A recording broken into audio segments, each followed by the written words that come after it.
ongoing thing.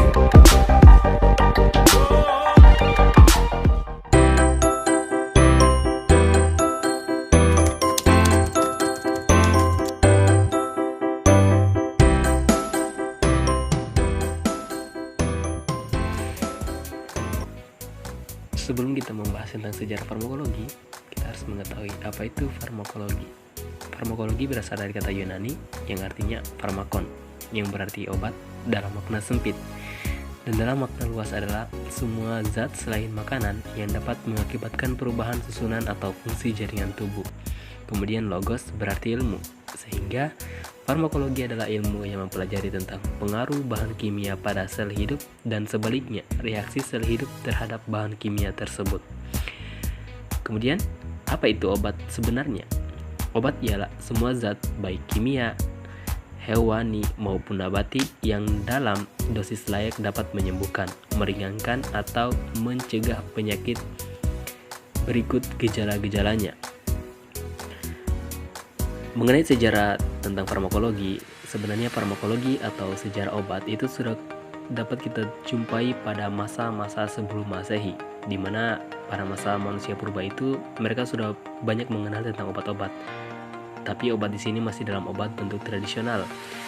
Obat yang mereka gunakan itu bersifat tradisional yang meliputi tentang tumbuh-tumbuhan dan tanaman. Kebanyakan obat yang digunakan di masa lampau adalah obat yang berasal dari tanaman. Melalui cara mencoba-coba, sejenis empiris manusia purba mendapatkan pengalaman dengan berbagai macam daun atau akar tumbuhan untuk menyembuhkan penyakit. Namun tidak semua obat mulai riwayat sebagai obat atau penyakit. Ada pula yang awalnya digunakan sebagai alat ilmu sihir, kosmetik atau racun untuk membunuh musuh. Untuk lebih jelasnya, kita masuk saja ke sejarah perkembangan obat. Check it out. Assalamualaikum warahmatullahi wabarakatuh. Perkembangan sejarah obat. Sejarah farmakologi. 1. Periode kuno. Sebelum tahun 170, periode ini ditandai dengan observasi empirik oleh manusia terhadap penggunaan obat. Bukit atau pencatatannya dapat dilihat di Materia Medica yang disusun oleh Dioscorides Pedagogus. Catatan tertua dijumpai pada pengobatan tertentu di Cina dan di Mesir. Selanjutnya Claudius 1049 sampai 200 HD adalah orang pertama yang mengenalkan bahwa teori dan pengalaman empiris berkontribusi seimbang dalam penggunaan obat. Teori Stepford Oehmhey 1493 sampai 1541 HD atau Paracelsus adalah pionir penggunaan obat senyawa kimia dan mineral yang dikenal juga dengan papa toksikologi. Selanjutnya Johann Jakob Walker 1620 sampai 1695, peneliti pertama yang melibatkan hewan percobaan dalam ilmu farmakologi dan psikologi. Sekian dan terima kasih. Assalamualaikum warahmatullahi wabarakatuh. Perkenalkan, nama saya Ulfa dari kelas C dengan NIM 192521618. Baik, di sini saya akan menjelaskan sedikit mengenai materi definisi klasifikasi sumber dari farmakologi. Materi yang saya akan bacakan yang pertama mengenai periode modern. Periode modern pada abad 18 sampai 19 mulai dilakukan penelitian eksperimental tentang nasib obat, tempat dan cara kerja obat pada tingkat organ dan jaringan. Rudolf Buchem pada tahun 1820 sampai 1879 mendirikan Institut Institute of Pharmacology pertama di The University of Dorpat, Tartu, Estonia pada tahun 1847. Oswald Schmidt-Berg pada tahun 1838 sampai 1921 bersama seorang internship Bernard Nauyan pada tahun 1839 sampai 1925 menerbitkan jurnal farmakologi pertama. Pada permulaan abad ke-20 mulailah dibuat obat-obat sintesis, misalnya asetosal, disusul kemudian dengan sejumlah zat lainnya. Penobrakan sejati baru tercapai dengan penemuan dan penggunaan obat-obat kemoterapeutik sulfanilamid pada tahun 1935 dan pensilin pada tahun 1940.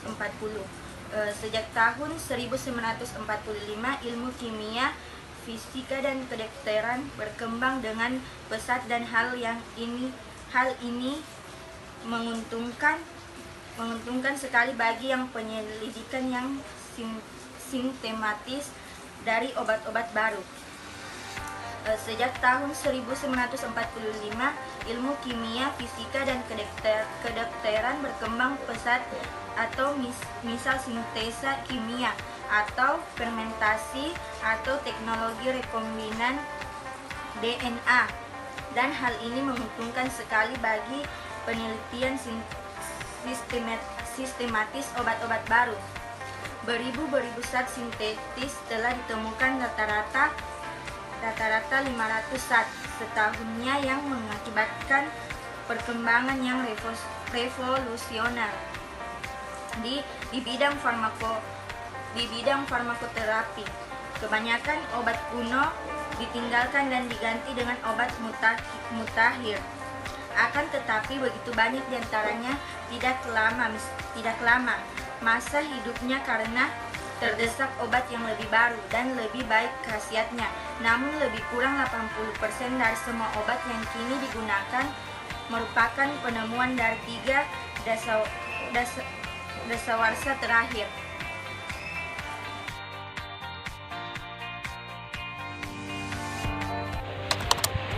Assalamualaikum warahmatullahi wabarakatuh. Perkenalkan, nama saya Zulkifli dengan NIM 192531666. Saya dari jurusan Farmasi Fakultas Sains dan Teknologi Universitas 19 November. Di sini saya akan melanjutkan materi dari teman saya yang membahas tentang klasifikasi dan sumber dari farmakologi. Sebelumnya teman saya telah menjelaskan tentang farmakologi atau sumber dari farmakologi, atau bisa dibilang sebagai sejarah farmakologi secara kuno dan secara modern. Di sini saya akan mempertegas kembali tentang sejarah farmakologi yang bersifat modern atau sejarah farmakologi modern, di mana pada tahun 1937 itu farmakologi berkembang, dan pada tahun 1937 ini farmakologi berkembang dengan adanya lebih dari 100 orang meninggal karena gagal ginjal akibat eliksir sulfanilamid yang dilarutkan dalam etilen glikol. Dan kejadian ini memicu diwajibkannya melakukan uji toksitas praklinis untuk yang pertama kali. Jadi pada tahun 1937 inilah uji toksitas praklinis yang pertama kali. Selain itu, industri diwajibkan melaporkan data klinis tentang keamanan obat sebelum dipasarkan. Sebelum dipasarkan obat tersebut, mereka diwajibkan untuk melaporkan data klinis tersebut dengan baik. Kemudian lanjut pada tahun 1950-an ditemukannya chloramphenicol dapat menyebabkan anemia aplastis. Ini merupakan penyakit yang berbahaya juga dalam manusia. Dan pada tahun 1952 pertama kali diterbitkan buku tentang efek samping obat, tentang farmakologi adalah membahas tentang obat, dan dipertegas pada tahun 1950 Buku tentang efek-efek obat di sini telah dimunculkan atau telah diterbitkan. Dan pada tahun 1960 dimulai program MESO, atau program ini bisa disebut sebagai Monitoring Efek Samping Obat versi Indonesia atau MESO. Dan tahun 1961 bencana thalidomid dan bencana hipnotik lemah tanpa efek samping dibandingkan dengan golongannya, namun ternyata menyebabkan cacat janin. Ini terjadi pada hamil. Studi epidemiologi di utero memastikan penyebabnya adalah thalidomid, sehingga dinyatakan thalidomid ditarik dari peredaran karena bersifat terogen. Ya, ini merupakan obat yang berbahaya juga. Studi kembali dilanjutkan pada tahun 1962, di mana pada tahun 1962 diperketat harus dilaksanakan uji toksikologi atau uji kadar racun di dalam obat tersebut sebelum diuji pada manusia. Setelah itu tahun 1970-an hingga 1990-an mulai banyak dilaporkan kasus efek samping obat yang sudah lama beredar. Tahun 1970-an, cleoquinol dilaporkan menyebabkan neuropati atau neuropati subakut myooptik. Efek samping ini baru diketahui setelah 40 tahun digunakan. Cukup lama juga, setelah 40 tahun digunakan obat ini, ternyata baru diketahui selama 40 tahun itu efek sampingnya. Kemudian pada tahun-tahun berikutnya, setelah melakukan uji praklinis, ditemukan juga efek samping diethylstilbestrol diketahui menyebabkan adenocarcinoma atau cervix setelah 20 tahun digunakan secara luas. Teman-teman, selain itu masih banyak lagi penemuan ESO atau efek samping obat yang menyebabkan pencabutan izin edar atau pembatasan pemakaian. Jadi pada uji-uji tahun-tahun sebelumnya dan pada uji-uji tahun-tahun yang lalu 1970-an sampai 1990-an itu banyak sekali obat yang beredar dicabut izinnya karena setelah dilakukan uji efek samping ternyata obat-obat tersebut memiliki efek samping yang sangat berbahaya. Berbagai kejadian ASO yang dilaporkan memicu pencarian metode baru untuk studi ASO pada sejumlah besar pasien. Hal ini memicu pergerakan dari studi efek samping dan studi kejadian ASO atau efek samping obat. Lanjut, pada tahun 1990-an dimulai penggunaan farmakope untuk mempelajari efek obat yang menguntungkan, apalagi ekonomi kesehatan untuk studi efek obat, studi kualitas hidup, dan lain sebagainya. Sekian waktu